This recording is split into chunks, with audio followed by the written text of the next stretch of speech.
Hello friends, welcome back to my channel Mom and V. இன்னைக்கு நம்ம வீட்லயே எப்படி மிளகாய் தூள் பண்றதுன்னு தான் பார்க்க போறோம்.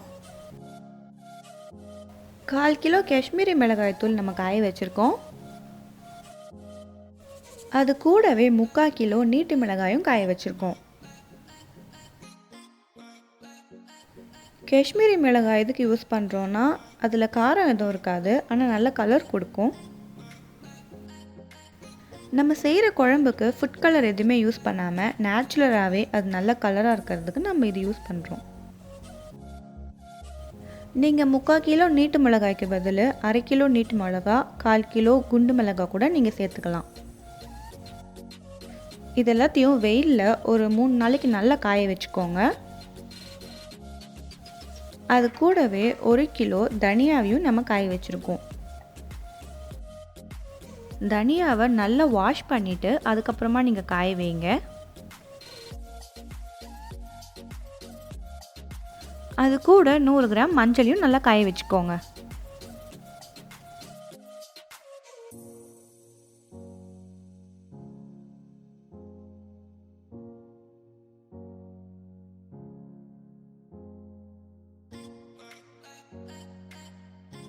கருவேப்பிலை உடம்புக்கு நல்லதுன்றதுனால நாங்கள் கருவேப்பிலையும் காய வச்சு இதில் சேர்ப்போம். உங்களுக்கு வேண்டான்னா நீங்கள் இதை ஸ்கிப் பண்ணிடலாம். வேணும்னா அளவுன்னு இல்லை, உங்களுக்கு எவ்வளோ அளவு வேணுமோ அந்த அளவு நீங்கள் போட்டுக்கலாம். இப்போது நம்ம ஸ்பைசஸ்லாம் ரோஸ்ட் பண்ண போகிறோம். அதுக்கு ஒரு பேனை ஹீட் பண்ணிக்கோங்க. பேன் ஹீட் ஆனதும் அதில் 100 கிராம் சீரகத்தை சேர்த்து அது நல்லா பொன்னிறமாகிற வரைக்கும் வறுத்துக்கோங்க. இந்த சீரகத்தில் பார்த்தீங்கன்னா நிறைய நன்மைகள் எல்லாம் இருக்குது. உங்களுக்கு சரியான தூக்கம் வரலைன்னா நீங்கள் 1 ஸ்பூன் சீரகத்தை தண்ணியில் நல்லா கொதிக்க வச்சு குடிச்சிட்டு படுத்திங்கன்னா உங்களுக்கு நல்லா தூக்கம் வரும்னு சொல்கிறாங்க.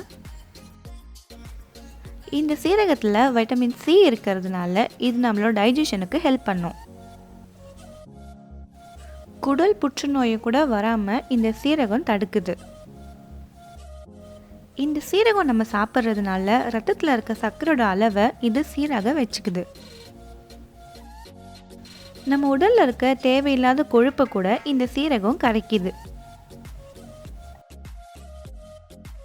சீரகம் நல்லா ரோஸ்ட் ஆனதும் அதை ஒரு பிளேட்டுக்கு ட்ரான்ஸ்ஃபர் பண்ணிவிட்டு அதே பேனில் 100 கிராம் மிளகு சேர்த்துக்கோங்க. சீரகம் மாதிரியே இந்த மிளகையும் நம்ம சாப்பிடும்போது இன்டைஜஷனை இந்த மிளகு தடுக்குது.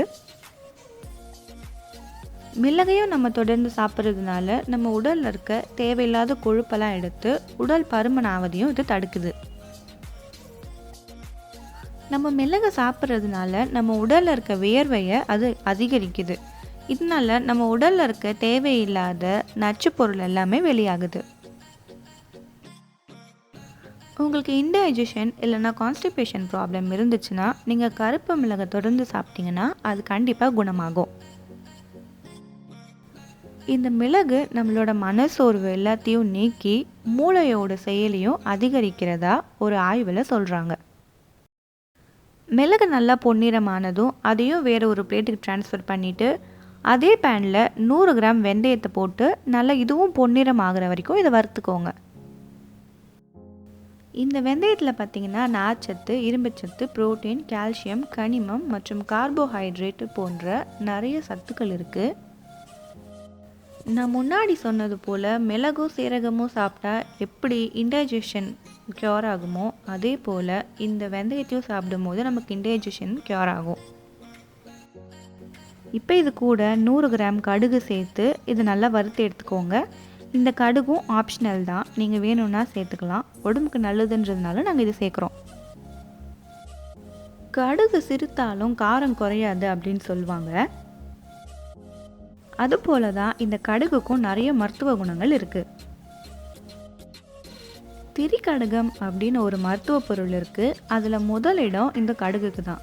அதனால தான் நம்ம எல்லா குழம்புலையும் இந்த கடுகை தாளித்து சேர்க்குறோம்.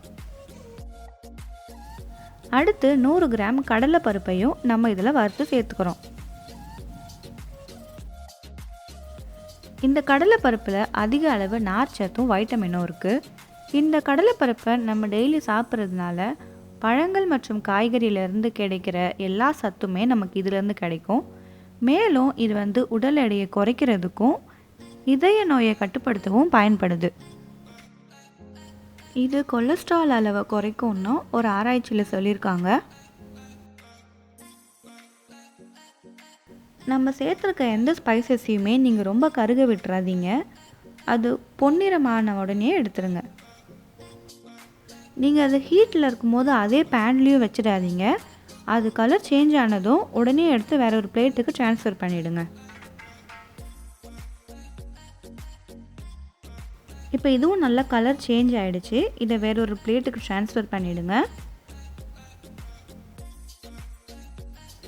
இப்போ அது கூட நம்ம 100 கிராம் உளுத்தம்பருப்பு சேர்த்துக்கிறோம். இந்த உளுத்தம்பருப்பும் நல்ல பொன்னிறமாகிற வரைக்கும் இதை நல்லா வறுத்து எடுத்துக்கோங்க. பிகினர்ஸாக இருந்தாங்கன்னா அது எந்த அளவுக்கு கலர் சேஞ்ச் ஆகும்போது எடுக்கணும்னு தெரியாது. அவங்களுக்கு தெரியணுன்றதுக்காக தான் நான் இந்த ஃபுல் கிளிப்பிங்கையும் ஆட் பண்ணியிருக்கேன்.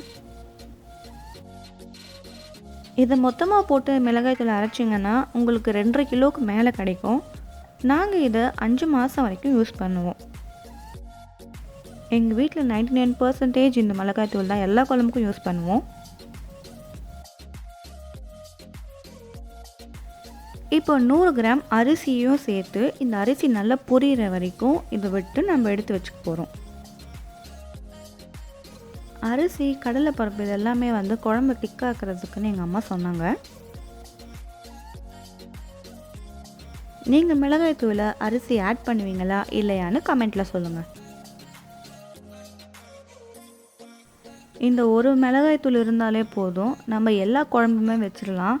தனியாக தனியாத்தூள், கரம் மசாலா, மிளகாய்த்தூள் நம்ம வச்சுக்க வேண்டிய அவசியமே கிடையாது. குழம்பும் ரொம்ப டேஸ்ட்டாக இருக்கும். இந்த அரிசி நல்லா பொரிஞ்சதுக்கப்புறம் இதை சாப்பிட்றதுக்கே நல்லா டேஸ்ட்டாக இருக்கும்.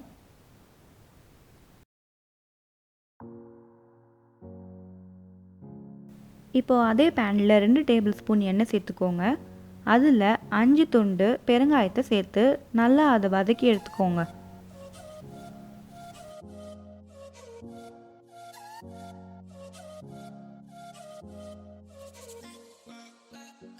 நம்ம ப்ராசஸ் எல்லாமே முடிஞ்சிருச்சு. இப்போ இது எல்லாத்தையுமே ஒரே பேக்லேயோ இல்லை ஒரு பாத்திரத்துலேயோ போட்டுக்கோங்க. நம்ம காய வச்ச மிளகாய், தனியா, அப்புறம் மஞ்சள். இப்போது நம்ம காய வச்சுருக்க கருவேப்பிலை, இது உடைச்சா நல்லா உடையணும், அந்த அளவு இது காஞ்சிருக்கணும். அது கூட நம்ம வறுத்து வச்ச எல்லா ஸ்பைசஸையும் சேர்த்துக்கோங்க.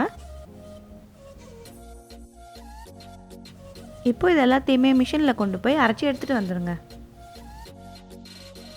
மிஷினில் அரைச்சிட்டு வந்தாச்சு. நம்மளோட மிளகாய்த்தூள் ரொம்பவே சூப்பராக இருக்குது. இதை மோஸ்ட்லி எல்லாமே பேப்பரில் போட்டு இதை ஆற வைப்பாங்க. ஆனால் நாங்கள் இதை ஒரு பாத்திரத்தில் தான் போட்டு ஆற வைப்போம். இன்னொரு நல்ல வீடியோவில் உங்களை சந்திக்கிறேன்.